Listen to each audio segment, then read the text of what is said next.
want to write this down, 47 has space for it. They had, honestly, a more complicated way of doing this. So this was the slightly different than how it is in the book, but it has a lot of space to write. So if we took our random number that was rolled on the dice, which, by the way, welcome to the random number generators. I like best. We use these. D10. So this is the random number that we rolled on the dice. Any number. It could have been 999. I know at least one group got 000. So 0. Could have been 001. Anything like that. We can have anything. What happened each round? Hold on to the dice. What did player 1 do? They doubled it. How do we put doubling it in an expression? Times 2, right? So you can do n times 2, or we could do 2n. What did player 2 do? Added 100.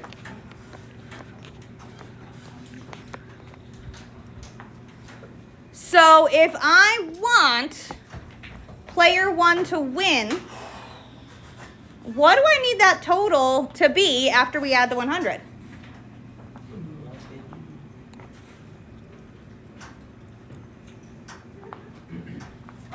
What would we need it to be? Something in the hundreds. For player 1. For player 1? Depending on how low it is. Mm-hmm. So, because when player 1 went,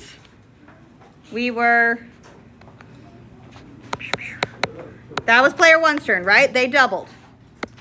Player 2 took that 2n and added 100. So if I want them to win and them not to win, what does this need to be to follow the rules of the game? How do they win? This needs to be less than what? 1,000. I couldn't hear you. The people were throwing dice. Say it louder with confidence. And what would this piece need to be? Care if you don't talk anymore. We're going to lose the tune. Or we're going to go for a walk. Sorry. Thanks. So if I want this person to lose, I want player 2 to lose. What do they need to go over? Over 1,000. They would need to be greater than or equal to 1,000. So I want you guys to see if you can figure out what n would need to be for both of these statements to be true. What rules would n need to follow for both of these to work?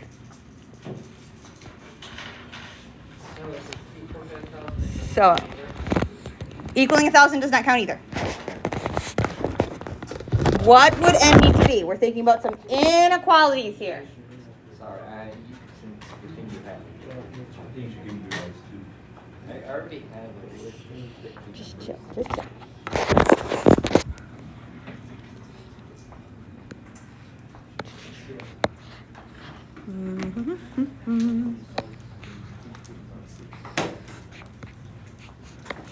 Oh, that's not what I wanted. Undo that. I want to be able to circle select. Ooh.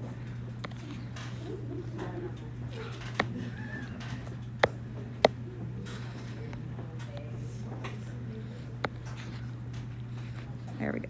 I want to move.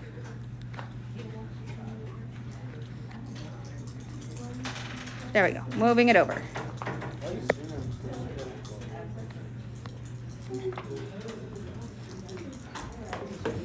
So let's look at both of these, because I feel like I'm losing us. If I was looking here and I wanted to solve for n, what would we do?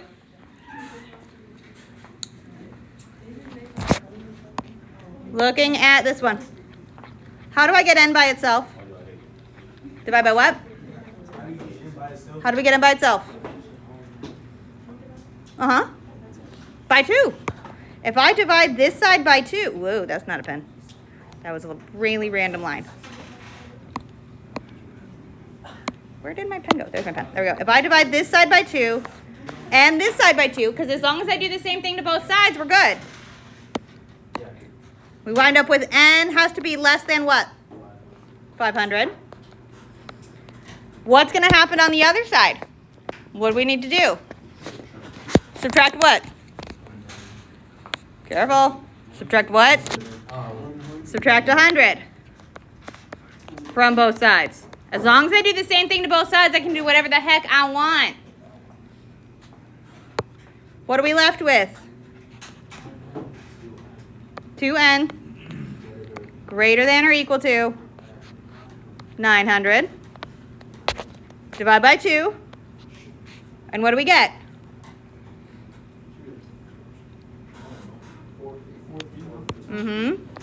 Because again, we're going to divide by 2. And we get that our n has to be greater than or equal to 450. So for round 1, player 1 to win, it would have needed to be between 450 and less than 500 or 499. So we had a really, really small window for player 1 to win. It's not the only window because they could have won in round 2, but we would have needed some very, very, very small numbers. Okay? So in the book, they have one very similar to this, but honestly, they do a lot more multiplying, subtracting. Like, it's a whole lot of. I was just say, honestly, the only reason we do this is because it's better than reading a story about people doing this. So that's why we do this, because I'd rather do a thing, and even if it's annoying and stupid and weird, it's better than reading a story about someone doing something annoying and stupid and weird. 100%. So that's why we do it instead of just reading about people doing it. Yeah. Okay? So we're looking at inequalities here, and so we're going to look on, in your books, there's a table. We're going to talk about some inequalities and remember some things about inequalities. And it's page 48. There's a table that looks like this. And we're going to work through this table, remembering some rules about inequalities. And that's page 48.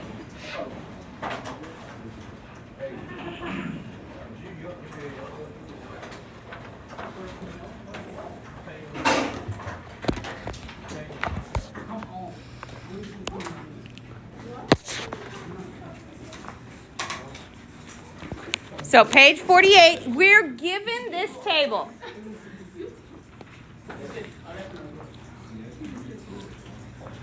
All right. I'm going to come around with the bag and I'm going to take my dice back. You may not keep the dice that I buy with my own money at Gen Con. No.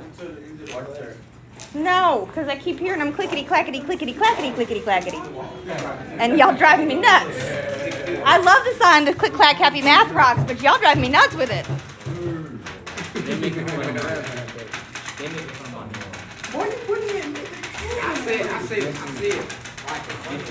I was going to say, is it something that can be changed in the next 30 seconds? Yes, but you gotta move it. No, then we don't talk about it. If it's not something that can be changed in 30 seconds, we don't need to make commentary on it.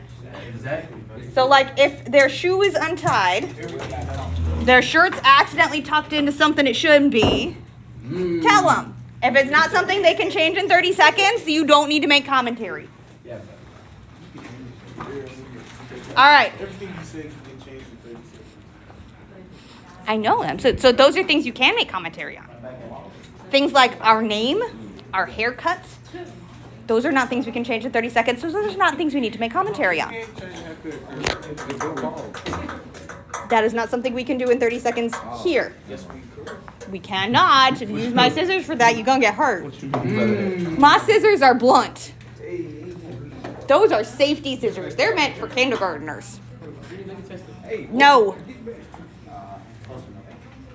She said no. Give me 20 Stop. bucks and I'll take a piece of my hair. No. I got you with 10. No. Give me that one. Stop and open your books, page 48. That's not. Oh, they. Oh my gosh. Sometimes I feel like I do teach middle school. Occasionally. I'm like, I did not go into middle school for a reason. Let's not feel like I did go there. Today. I'm dressed like a student. Yeah, so. It's the only oversized hoodie I don't actually wear to school that I own. So, and don't worry, I got my pass. And definitely this has for sure my name on it. With today's date, definitely. All right. So we're looking at these and we're going to figure out the inequality here, what's happening, and what the inequality is over here. So the first one, they've already kind of done for us. We have a 2 and a 5. Pretty clear, 2 is actually less than 5. And that's where we're starting. So this is talking about what is happening in the stages. So we multiplied these numbers by 2, and that gives us the inequality of 4 is less than 10. The right-hand side is if you need like workspace. The right-hand side we're not going to do much with. So then what we're going to do is we're going to try and figure out what they did to get from here to here. How did we get from 4 and 10 to negative 1 and 5?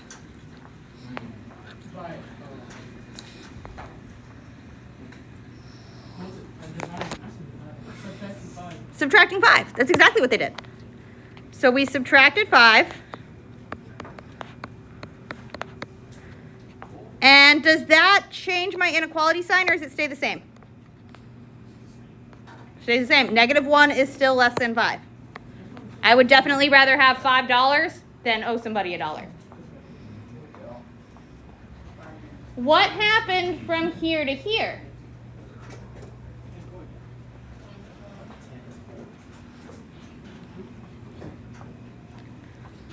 How did we go from here to here? Yeah, we multiplied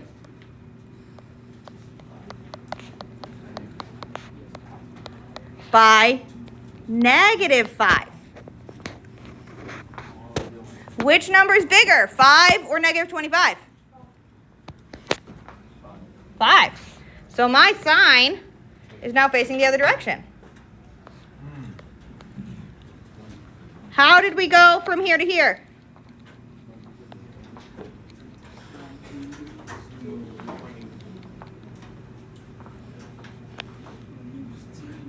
How do we go from here to here?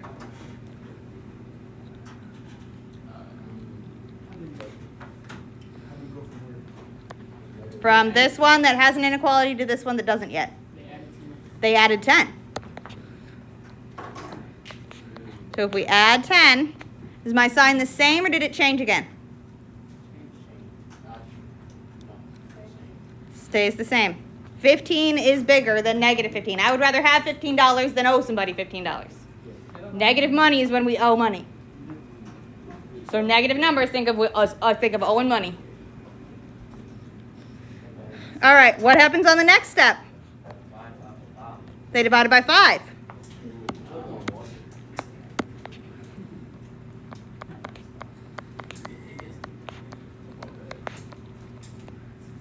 What happens to my sign? Does it stay the same or does it change? It stays the same. 3 is bigger than negative 3.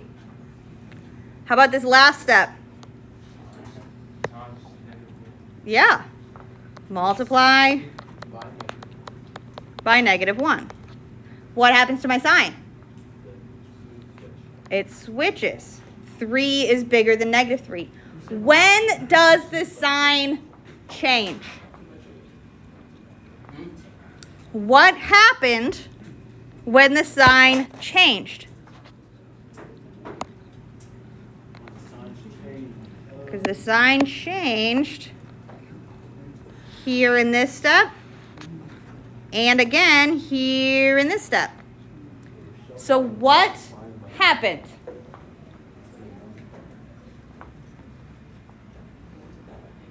We multiplied by a negative, because we multiplied by a 2 up here and that didn't change the sign. But here I multiplied by a negative 5 and here I multiplied by a negative 1. So our sign changes or flips when we multiply. So this is just below that table. I just gave my table a whole lot more space. So our first question is, when does the sign appear to be flipping? Is when we multiply.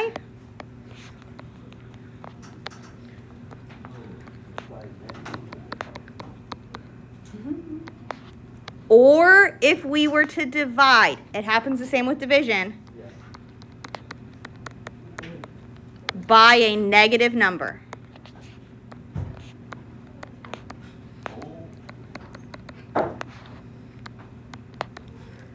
Slightly scared by the fact that somebody said oh and then all four of you went silent. It was oh. Nobody say anything. Very much gave that vibe of I'm okay. I'm gonna do that at home when you hear like the thump. I'm good. Don't lift the table with your knees. Goobers. Okay. So that's mostly what we're trying to see here. The bottom two are asking very similar questions. The what is true about the stop lifting the tables with your knees, please. It's like you guys know how wobbly those tables are already. That's not gonna help. And there's not a way for me to fix them. I can make them less squeaky. I can't make them more stable. Okay, so this second question is obnoxiously worded and they don't really want you to say anything special there. So these bottom two questions are great to think about. Does adding and subtracting negative numbers always, sometimes, or never produce an opposite sign number? What do we think? If I add or subtract negative numbers, is it always going to make my sign change? Never going to make my sign change, or sometimes make my sign change? Sometimes. So we're going to use always, sometimes, never for all kinds of different things. So this is a sometimes, because something like 2 plus negative 3, that would give me a negative number, but 2 plus negative 1 would not give me a negative number. So sometimes it'll happen and sometimes it won't. Does multiplying or dividing by a negative number always, sometimes, or never change our sign? If I multiply with a negative. Always. If I have 2 times negative 1, I'm going to have a negative number. If I have 2 times negative 7, I have a negative number. If I have 2 times negative 100, I'm going to have a negative 100.